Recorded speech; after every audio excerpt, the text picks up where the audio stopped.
What if I said to you that there was a lens that would really give you a warped perspective of the world?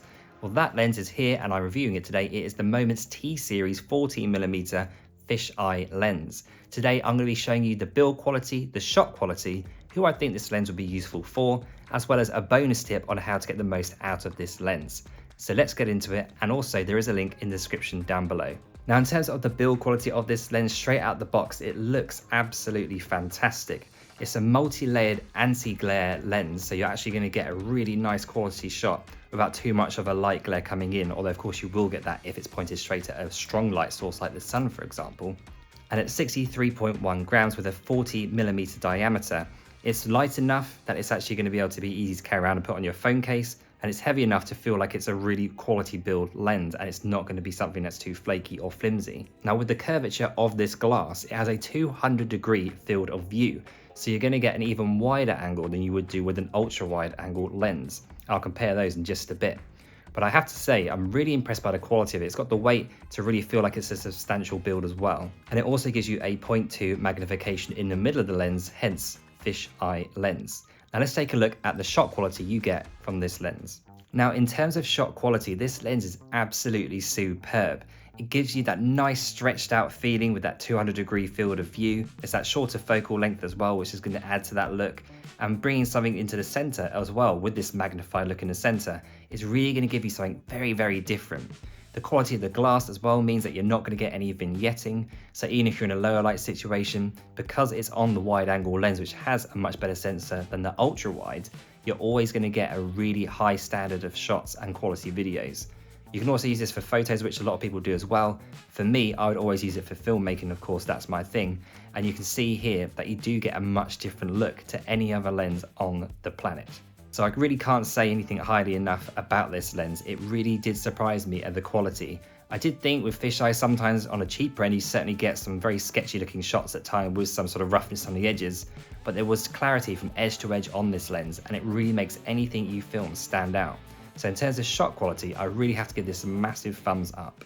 And comparing this lens to the native wide-angle lens of the iPhone 15 Pro and the ultra-wide-angle lens, it really is a gigantic difference. When you're looking at it against the wide-angle lens, it is much, much wider. The field of view being at 200 degrees is much wider than the wide-angle lens. And with the ultra-wide-angle lens, it's still a much bigger difference. With the ultra-wide-angle lens, yes, you do get a much wider field of view than the standard wide, but it's not as wide by 30% than the fisheye lens. And of course, because you have that warped fisheye look and it's kind of rounded at the edges, it also makes your footage really, really stand out. And due to the fact that your fisheye lens is going onto the wide angle lens of your phone, not the ultra wide, you're capturing more light into the sensor as well. So if you're using a low light situation on this lens, it's going to be much, much, much better for your shot quality than using the ultra wide. Now, in terms of who this lens would be useful for, the first thing that stands out to me is people who film skateboarding. Now, I don't know if you were watching these kind of things back in the day, but they would always use a fisheye lens to give you that warped look for the skateboarders, because what it does is it pushes the peripheral things in the view to the sides and much further away from what is in the middle of the shot, and that also magnifies what's in the middle of the shot. So a skateboarder, for example, would be filmed in the center of the shot. They'd be standing out because of this lens curvature giving you that magnification, and then the peripherals would fade into the background. Also, because it stretches the image, it makes objects seem much bigger than they are.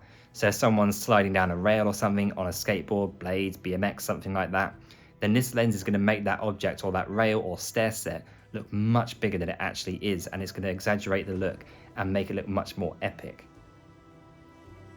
I think vlogging would be really good for this lens as well. It's certainly going to give you something very, very different to other vloggers out there. There are some people that use this already. It's certainly going to make you stand out from the crowd. It's going to give you a wider field of view so you can get more of your background in as well. So if you're traveling, that kind of thing, it's going to give you a really cool look.